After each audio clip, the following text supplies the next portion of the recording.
What's up? Every good girl needs a little thug. Every black boy needs a little love. If we put it down, I'ma pick it up, up, up. Hit 'em up. In the truck, got it tucked. He get it up. Pocket stuck all night. I like you ain't gotta say it when you know it's on side. She got everything you want in a nice body, ass fat. Assalamualaikum warahmatullahi wabarakatuh. Perkenalkan, nama saya Aulia Isnain Nuril Fitra. Di sini saya ingin menjelaskan tentang strategi penanganan konflik untuk penguatan moderasi beragama. Saya akan membahas beberapa topik tentang strategi penanganan konflik untuk penguatan moderasi beragama. Topik yang pertama, konflik sosial di tengah masyarakat demokratis. Topik yang kedua, peran Kementerian Agama dalam penanganan konflik sosial. Topik yang ketiga, sikap moderat dalam penanganan konflik sosial.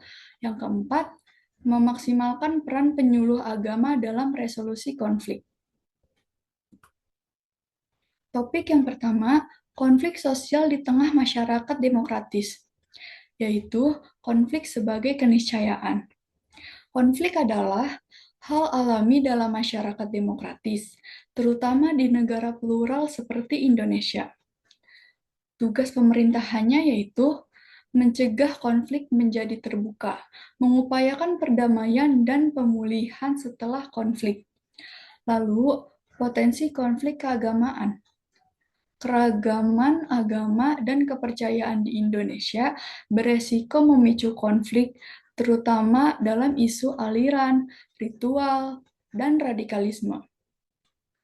Dan terakhir, peran Kementerian Agama, yaitu untuk menjaga kerukunan dan memoderasi pandangan keagamaan untuk mencegah konflik terbuka. Selanjutnya masih di konflik sosial di tengah masyarakat demokratis. Yang pertama, ada konflik keagamaan di Indonesia. Konflik keagamaan terdiri dari pertentangan nilai, pendapat, dan identitas terkait isu keagamaan. Yang kedua, jenis konflik keagamaan. Pemicu konfliknya yaitu pertentangan antara aliran atau mazhab, perbedaan cara ritual, sengketa tempat ibadah, dan lain-lain. Yang ketiga, kasus konflik keagamaan. Contoh kasus konflik keagamaan yang terbuka yaitu pembakaran rumah ibadah Ahmadiyah di Sintang pada tahun 2021, penyerangan warga Syiah di Surakarta pada tahun 2020, dan penolakan warga Katolik di pemukiman Muslim di Bantul pada tahun 2019. Yang keempat, faktor pendukung konflik. Faktor-faktor pemicunya yaitu ada intoleransi, radikalisme, dan ekstremisme.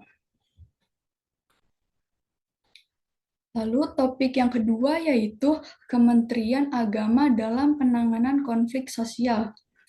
Yang pertama, klasifikasi penanganan konflik, yaitu ada pencegahan konflik, penghentian konflik terbuka, dan pemulihan pasca konflik. Ketiga bagian ini sering berkaitan dan membentuk satu kesatuan penanganan berkelanjutan.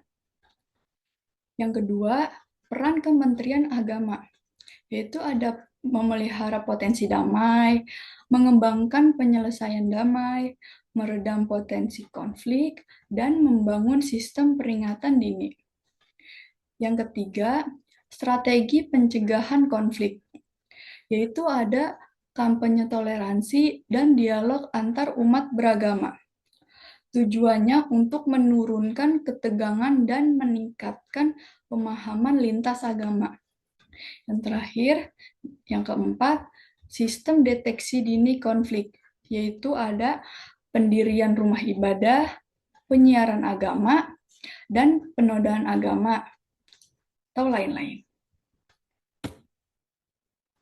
Topik yang ketiga, sikap moderat dalam penanganan konflik sosial.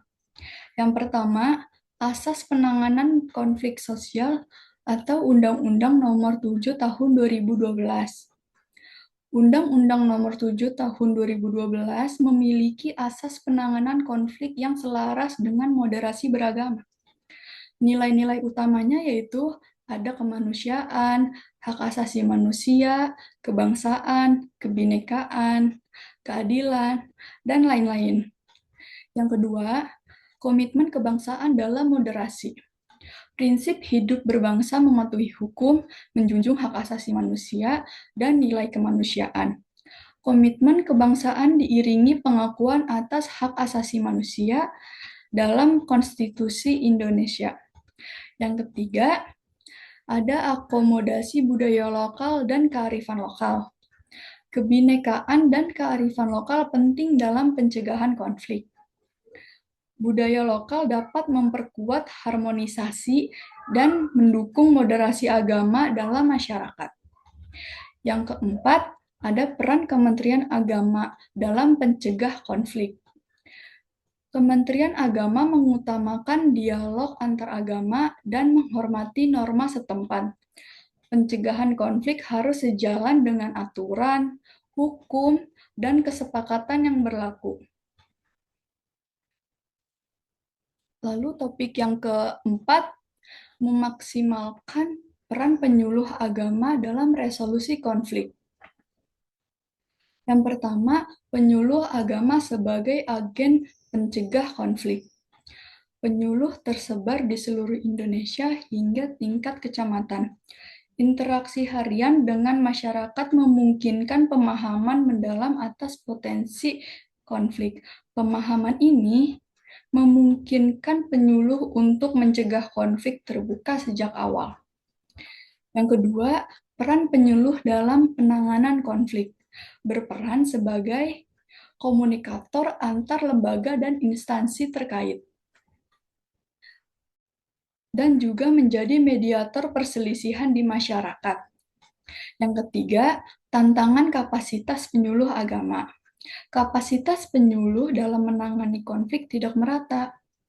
Kebutuhan peningkatan kemampuan penyuluh, terutama dalam mengidentifikasi dan menangani konflik sosial.